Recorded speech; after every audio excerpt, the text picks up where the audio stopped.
আসসালামু আলাইকুম, মৌসুমিস কুকিংয়ে আপনাদের স্বাগতম। হাফ কাপ করে 1 কাপ চিনি দিয়ে দেব।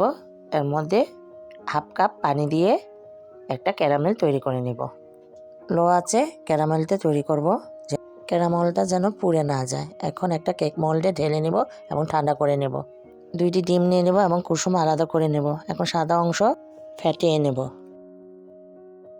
1/4 কাপ চিনি 2-3 বারে আস্তে আস্তে করে ঢেলে দিব। ভালো করে মেশাতে হবে যেন কোনো চিনির দানা না থাকে। ডিমের সাদা অংশ ফোমে হলে ডিমের কুসুম দিয়ে দেব। আবার একটি ডিমের কুসুম দিয়ে দেব। হাফ কাপ দুধ দিয়ে দেব। ডিমের সাথে মিশিয়ে নেব। হাফ টি স্পুন ভ্যানিলা এসেন্স দিয়ে দেব।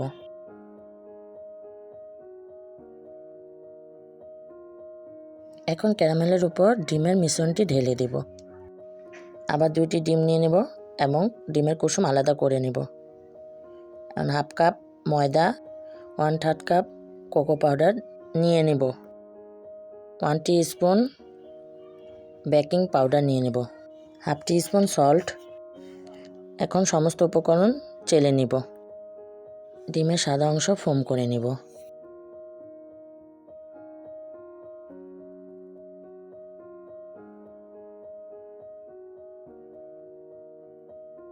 ওয়ান থার্ড কাপ চিনি দিয়ে দেব।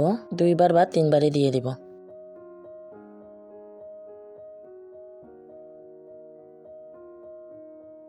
ওয়ান থার্ড কাপ তেল দিব।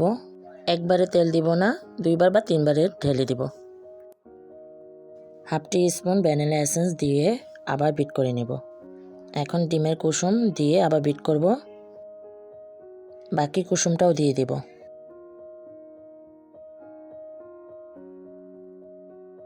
টেক্সচারটা এমন হবে। এখন আস্তে আস্তে কেকের পাউডার দিয়ে আস্তে আস্তে এক সাইডের থেকে মিশাতে হবে যেন ডিমের ফোমিটা নষ্ট না হয়। আমি কেকের পাউডারটা 3 বারে মিশিয়ে নিয়েছি।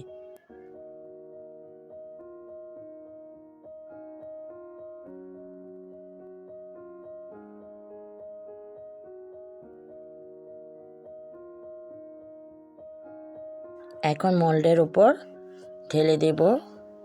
ভয় পাওয়ার কিছু নাই, এটা সেট হয়ে যাবে।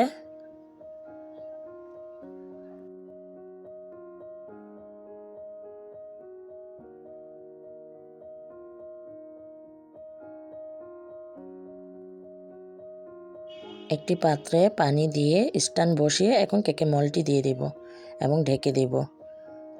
কেকটি হতে 45 থেকে 50 মিনিট লাগবে।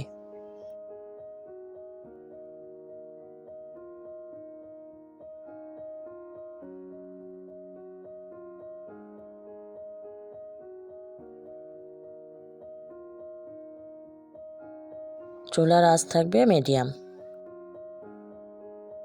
45 মিনিট পরে ঢাকনাটা খুলে একটা টুথপিক দিয়ে চেক করে নেব। যদি ক্লিন বের হয় তাহলে কেকটি হয়ে গেছে।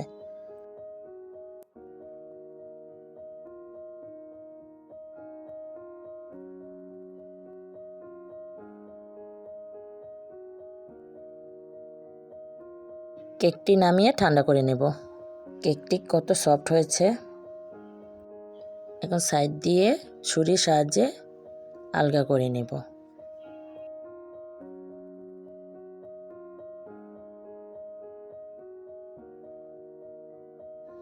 আমি একটু ডেকোরেশন করে নেব ক্রিম দিয়ে।